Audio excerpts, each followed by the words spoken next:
Arshdeep, thank you very much for being here. It's a pleasure being with you here. RMZ is one of the giants here in India, but not only in India, with activities in different parts of the world nowadays as well.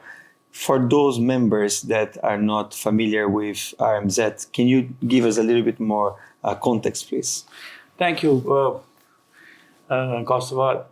Pleasure to be part of this GRI. RMZ is a third generation into business now, and it's privately held. We are having an asset under management worth $18 billion. We transformed last year ourselves as an alternative investment ownership, and that means that we are now not only into a segment of business, we are now having a business which is vertical of an office vertical, mixed use, hospitality, residential, and an industrial logistic. So clearly the whole objective now is that we've got two verticals, which is what really we head upon. One is the development arm of it, and second is the investment arm of it. So clearly from our standpoint, we've transformed into calling ourselves an alternative investment ownership into the organization. And focus still remain into these 6 cities that we work on that. And we also have a global aspiration to start our development and ownership and investments in other part of the world as well, predominantly in the Europe, London, New York, and a few other cities that we've been exploring on that. So clearly, the focus remains still same, that have the ownership on the LPs that we have it, which is where we perform very significant with them, have deep relationship with the clients and the financial institutions, and make sure that we create a product which is much ahead of a market as we stand today. And I think with same ethos, our stories has got a very aggressive plan to build upon a significant large business as we go along, and continue to enjoy the ownership with the large LPs which are sovereign with us, who significantly invest with us on each asset classes that we have it. Perfect. Let's talk about India. What's your general feeling? You cover many of the main cities here in India. You have participation in different kind of asset classes. And for those that are not in India, but those members that are watching from London, from New York, what would you say? We read a lot of things on the newspapers out there saying that the economy is booming, real estate is doing very well. Is it true? So I think that's more than true. Interestingly, we've got now an experience of FDI over last 18, 19, 20 years. 2005 FDI came in there, and we saw a couple of cycles starting from the GFC happen in 2008 and various other incidents. But I think a good thing is that the India came on the real estate, came as a winner on that. A couple of points that I like to highlight. One is that it's very important that when the people are watching from outside, there are two things very important. One, political stability. Second is the regulatory framework. And I think both have performed exceptionally well. And you saw a few years back, RERA was introduced, and prior to that, the whole guidelines, so press note 1, 2, 3, it was quite stipulated. So clearly, when the inbound capital start to come in, there is a framework which money comes in there. And I think you and me often speak on that. It's important not only just to invest, it's also important to make some capital and get repatriation of the capital back peacefully. And I think that's something which is any institution would look forward to. Absolutely. And I think clearly India has been performing exceptionally well on the whole regulatory arms. And you saw on a transparency index also, the India has really performed quite well in terms of having high level of corporate governance. And I think that's you could clearly see in one, it is recognized in a public market, it's recognized in a private market as well. Because, today, what's applicable in a Western market is applicable out here, So therefore, regulatory, corporate governance, I think are two very important things in order to have inviting the whole FDI into country. Third, which is political stability. And I think, I have all pride to say that if we could clearly see, and I'm sure everyone's watching, interestingly, how process being done in our country, and then we've got a third-time regime being given to the leadership that we have it now, and I think clearly shows there is a consistency in the whole policies that they laid down for last 10 years, And I think next 5 years will be very, very important from that standpoint. Make sure that the work which is left out is really being built upon. Fourth, I think also very important, if you remember, and I'm sure you've got eminent experience in having conducted various forums. One of the issues that we used to struggle was the infrastructure. And I think with all pride today, India reached a situation that infrastructure actually is exceedingly doing well. In some situation, actually is building more than what required. So which is a good thing. Which is a very good thing, and I think you're building for a future. Yes. So suddenly, if you see conversations of having to really always get comes around the vicious circle of infrastructure, I think that's all over now, and which is one of the reasons that you saw a few of the asset classes like industrial logistics, and so on and so forth, are actually growing phenomenally well. And the only reason because you've got now infra available. You've got a digital platform which is probably highest in the world, and therefore the transactions online on the business is very high versus the other part of the world that you see.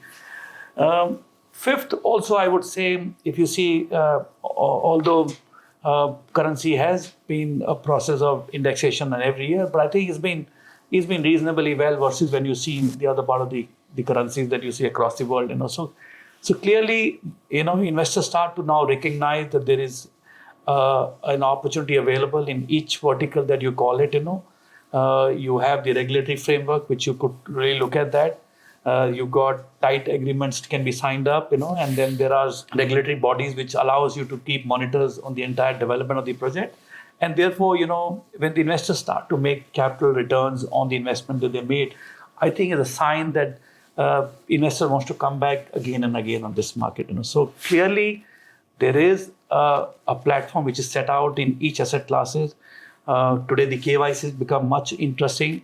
Stock market has got. I was probably one of the best performing stock market, and to me, that's a first barometer for us to investor to recognize that what kind of industry that we're running into. So I think there are enough pluses on our side, which is helping investors to really come in and start to put in more capital in. And to me, we still have tip of the ice, which is probably been invested. There's so much capital which is waiting to come into India, and I think in next few years we will see that. Do you think that in the next coming months we will see more and more international money coming to India, or you are working behind the scenes already? You can see what's coming, what's happening, and you see a lot of money already coming to India. What's your analysis on that? So I think you're right on that. I think post-pandemic, we've got same dollar to chase for, and I think clearly in the western part of the world, especially on the listed side, the listed stocks have really been performed very well, and therefore few of the institutions really move their investments into the into the market where they actually the returns are probably as good as what and developing countries would throw in. So to me that there's a window available where they really I would say taking a more opportunistic route where the returns are significant, and therefore that window may get over in the next few months, few quarters, few years, and I think that's a window which is a more I would say a reflex of what happened during a pandemic. So it's not like a market driven; it is more of an opportunity where the stocks versus the asset value is completely arbitrage. And therefore the investors find a time to go in and really pick up a piece of it because they kind of get similar returns on that. At the same time, keep in our mind, we've now also realized that India is also chasing the same dollar. So, which means that earlier we used to have an arbitrage of having a performance which is higher than that, but today in the western part of the world, you probably have maybe a not equitable, but not too far from the returns that we throw up. So from their standpoint, they're deploying those capital. But I think, as I mentioned to you, that window is short-lived. Yes. And therefore, clearly, once that gets over, the money start to flow in there, which is what we clearly could see. We've been talking to investors. Everyone has now. Earlier, there used to be an allocation defined for India, and today that's over now. Today they're saying, look, opportunity, any size and scale, we are happy to come in. And if you look at in recent past, a lot of Japanese investors, they came in there, they're bringing in $2-3 billion investment there. And if you look at the few other large fund, they took many years to build that $3-4 billion of the capital to deploy in. So clearly there is a belief in this story of India for next couple of years, decades on that, and therefore today you're not in a hurry to bring in your capital and take it out. You're investing in for good 5-10 years on that. So now in my assessment, I think there's a large amount of capital which is waiting to be deployed in our country. And investors become now much more vigilant and more smart because they're not just believing any story on the developing side. They want to make sure that it has a rationale to it, which is rightfully so because before pandemic, every city was built across the location, and I think that's over now. And in my mind also, we thought that probably that's not the right way to develop. But then, when you're in euphoria, you end up investing in there. So I think that euphoria is over now.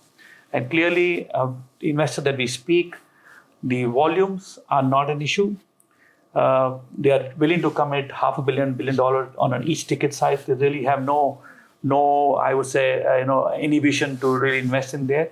They look for very affirmative returns, which means that, it is like a project that they know can't fail, even though any situation can come and down on that. So clearly in our mind, for a good deal, for a good location, for a good institution, for a good development firm, capital is not an issue at all, And I think the expectation returns that the investors are seeking are all viable and really required because end of the day, they see today that's been performing in the western part of the world, But I think that, as I mentioned to you, will get over. And this is a separate pool of capital which is performing on a similar lines and also has a time period which is required for 3 to 5 years to perform on that. So clearly, I see large amount of capital will come into India and already is being committed as we speak now.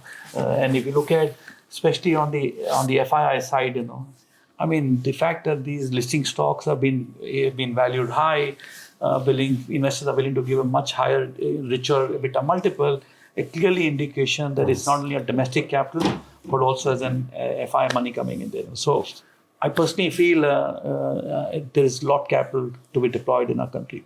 Perfect. Very interesting.